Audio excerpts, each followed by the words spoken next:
alkaa yleensä sillä, että huolellisesti teroitetaan veitsi.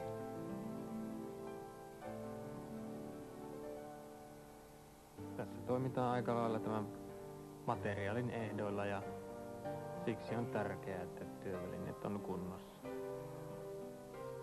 Tämähän on perinteistä suomalaista käsityötä, jota on tehty jo parisataa vuotta sitten. Vaikka me käytetään koneita, niin ne ovat vain apuvälineitä. Mä oon ihmisistä pitänyt lapsesta asti, mutta en olisi voinut kuvitellakaan. Mä teen tätä työtä näin tosissani, kun mä tänä päivänä teen. Hyvin tehdyn työn erottaa lähinnä asiakas itse. Siinä on pehmeä käsityön leima. Mä opettelin tämän homman olemalla vanhojen mestareiden opissa ja siitä sitten pikkuhiljaa kokeilemalla löysin oman tyylin. Ei tätä varsinaisesti voi sulle kukaan opettaa.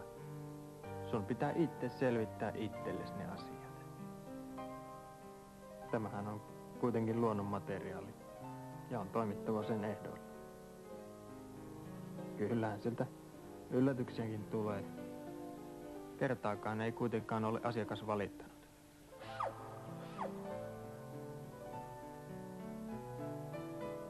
Sataprosenttista saumaa en ole koskaan tehnyt.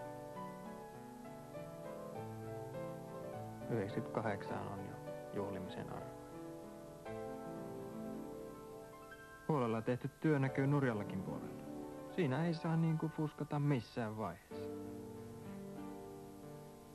Joskus sitä tulee kysyneeksi itseltään, miten sitä valitsi tällaisen ammatin. Mä halusin tehdä tätä työtä.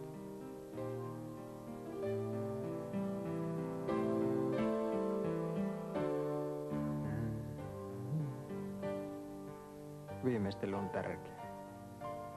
Kovin vahvaa ilmettä hän ei voi laittaa, koska se on se sama sitten koko ajan.